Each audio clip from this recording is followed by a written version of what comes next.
And then, that's when I really rid myself of, I converted myself from being a confused leftist into a determined, compassionate capitalist. And the journey from Nish to Istanbul was about 26 hours. And there was no food, no water. I was absolutely hungry because I had not eaten already for about 100 plus hours. And then that's how I realized I was very angry, and I said, this is completely unfair. I really have to punish these people. The reason why I'm telling you this is, if a society which is on the one hand making extraordinary progress, you see so many big cars in the city, you see so many people going to restaurants, you see so much of luxury around. If in such a society you have 400 million people, that's not a small percentage. That's almost 35% of the population of India.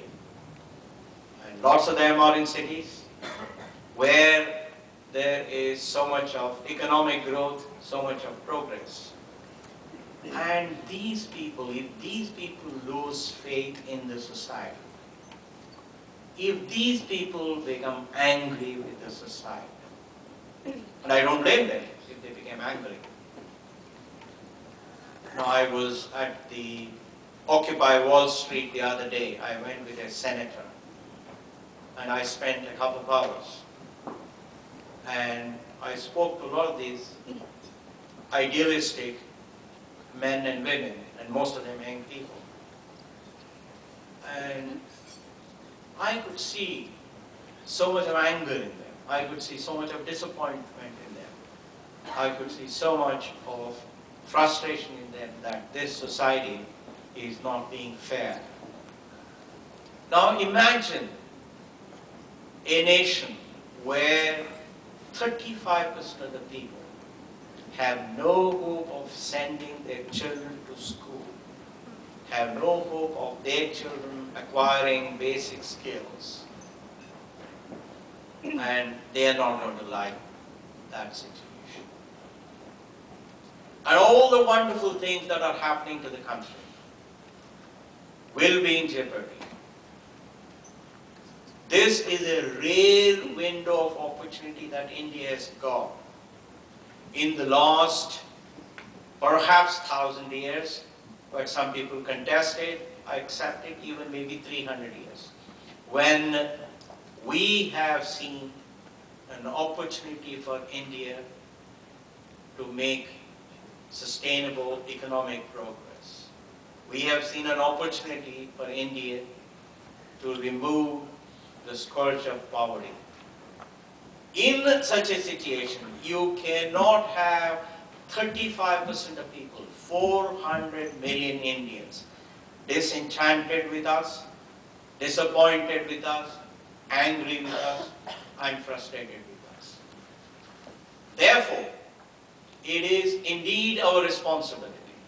It is indeed an absolute mandatory action for us to ensure that we provide an access to basic nutrition and consequently to basic education to these children.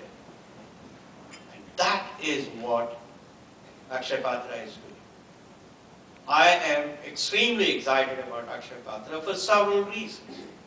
One, as Desh explained, it has brought the best of engineers who have designed excellent equipment to produce 40,000 or 50,000 chapatis per hour. They have ensure that 1.3 million children get hot food every day.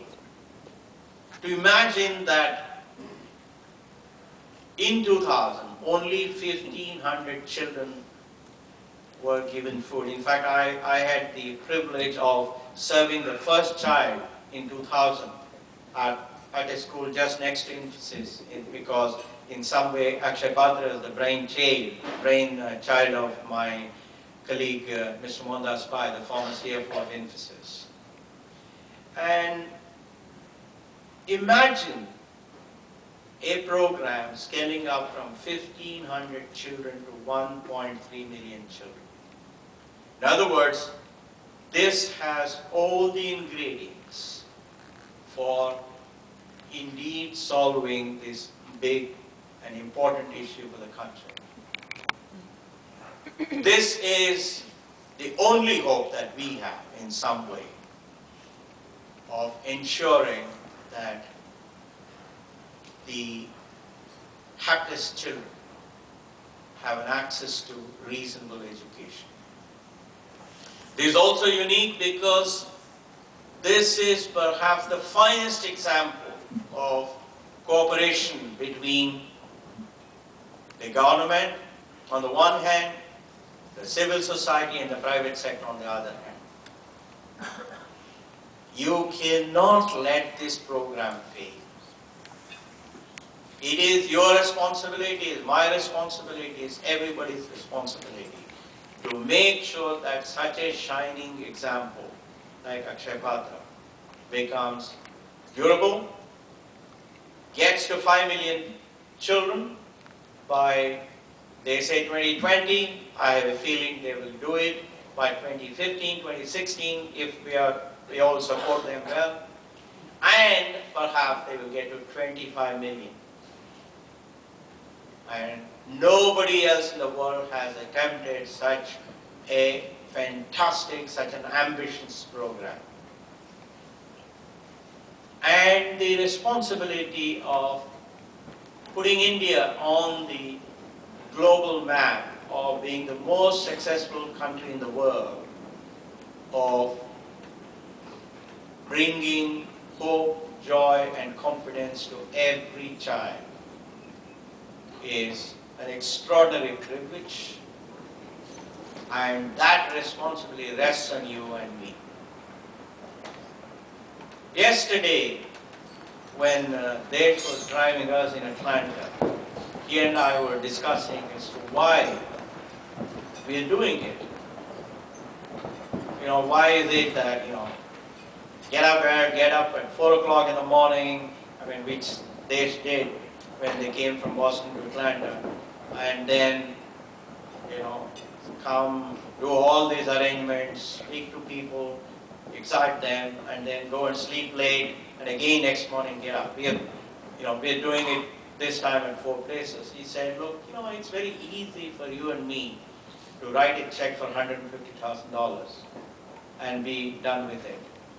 And he said, no, the reason why I'm doing it is because I want everybody here in Atlanta, in New York, in Chicago, wherever we go, I want every person of Indian origin to be excited about this. I want him or her to own this program, because that is the only way we will scale it up. That is the only way we'll make this a sustainable program. That is the only way we have a hope of making this reach every one of the 25 million children.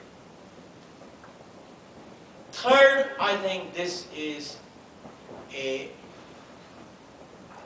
secular and non-discriminating program. As the son of one of the most secular people I've ever come across, my father was an absolutely secular person. And as one of the parents, my wife and I, we believe in secularism, and we have brought up our children to be absolutely secular. I'm very, very proud that Akshyapatra has brought hope, joy, and confidence to children Whether they are Hindus, Muslims, Christians, Sikhs, Jains, it doesn't matter.